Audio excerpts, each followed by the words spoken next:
পোলা বাইনে টোকায় মনে করেন মালিক মহাজনের আন্ডারে কাম করে ওরা। এই টোকায় মনে করেন মালিক মহাজনরে দেয়, ওগুলো বেতন দিয়ে রায়, মাস শেষে একটা বেতন দেয়, কিংবা দৈনিক ওগুলো খরচের টাকা দেয়।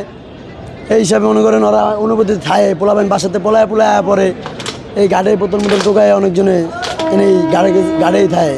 ওই মাস শেষে যে ওরা বেতন দেয় বলে মাস শেষে 3000 টাকা হয়, 1 মাস বোতল টোকায় দেওয়ার বাপ মাদের টাকা পয়সা দেয়। এটা ওর দ্বারা অনেক কিছু, আমাকে দ্বারা কিছু না, ওর দ্বারা অনেক কিছু। হয়তো 3000 টাকা অনেক কিছু মনে করে, আমাকে দ্বারা কিছু না, ওর দ্বারা অনেক কিছু। আর কি লঞ্চে বোতল তো পানিতেই ফেলায় দেয় ওরা। তো লঞ্চে মনে করেন টোকায় আইন না, এক জায়গায় রাখকে যে বেচে, তাহলে তো অনেক ভালো কামি ওরা চুরি পারি করে না কর্ম। লঞ্চে আবার যখন নৌকা আছে, নৌকা দিয়েও মনে করেন অনেক বোতল টোকায়, যেটি ভাড়া দেয় এটি টোকায় উঠে এলো হয়। যদি না টোকাতো, না টোকালে তো অনেক ময়লাবাদি দেওয়া করে যেত, অপরিষ্কার থাকতো জিনিসটা। ওরা টোকায় না জিনিসটা কর্ম করে বেশ। যাত্রীরা তো অনেক সচেতন আছে, অনেক মানুষ নাইগা, অনেক মানুষের লুয়ে এলায় বোতল কিংবা ফালায় শুয়ে যায়। অনেকগুলো পানি হিসেবে বেশি করে যে বইরা বোতলে পরিষ্কার করে ধুয়া মুয়ে বিক্রি করে, 10 টাকা 20 টাকা করে বিক্রি করে। তা হইলে তো মনে করেন নগরে খরচ আছে, তো 3 বেলা ভাত ভাত খাওয়াই, তো তার লেগে মনে করেন বেতন তো মাস শেষে আলাদা দেয়, মানে আবার 3 বেলা খাওয়ায় রায়। তো তার জন্য 3 বেলা খাওয়াইতে গেলে 100 টাকা 150 টাকা পিছিয়ে লাগে দৈনিক। তার এই যে কয় কেজি আর টোকাইব, আরো লোক আছে তো পোলাবেন, আরো আছে। কয়টাতে না, ওরা মনে করেন সকাল থেকে লঞ্চ ধরে, সকাল থেকে বোতলে রাত 3টা বাজে ওঠে।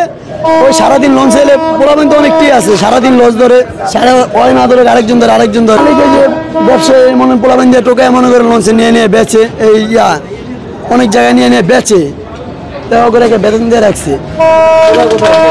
বেচে তো অনেক দূরে, আমাকে তারা বলে না, মানে আমাকে তো মানে বেতন দিয়ে রাখছে। ওরা তারা এত কিছু না, ওরা বোতল টোকায় দেয়, ওকে খরচের টাকা দেয়, বেতন দেয়। কারণ লেখাপড়ার বয়সেরা ওর ব্যক্তি হয়, কাম করে, বাসাতে পলায় পড়ছে, কিন্তু কিছু চুরি বাড়ি তো করে না, আর কাম করে খাইতে আসছে।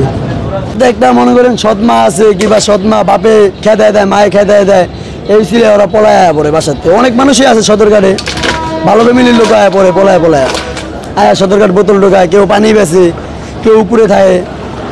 এই ভবিষ্যৎ ভাই, এটা তো আমরা বলতে পারি না ওর ভবিষ্যৎ অধ্যারে। ও যদি ভবিষ্যতে বোতল ঢোকাও, তো অনেক মানুষ অনেক কিছু করে, মানুষ চোখাইতে হিরোর থেকেই তো জিরো হয়। তাই এলো অগৌছিল ওরা যা করার করবো। সে 3000 টাকা দিলে তো আবার মনে করেন অগর দৈনিক 150-200 টাকা দেয়, একজনের পিছিয়ে 100-200 টাকা দেয় দৈনিক। তো ওরা পোলাবেন আছে নর্মালি 8-9 জন। কষ্ট ছাড়া কি কোনো কিছু আছে? মানে ওই টোকায় খায়, হইলো টোকায় খায়, আর হইলো অন্য মানুষ তো মনে হয় চুরিবাটপাড়ি করে খাতে, চুরিবাটপাড়ি তো আর করে না, তো কর্ম করে খাইতেছে, একটা ভালো স্থানে আছে, কিংবা একজনের আন্ডারে আছে হয়।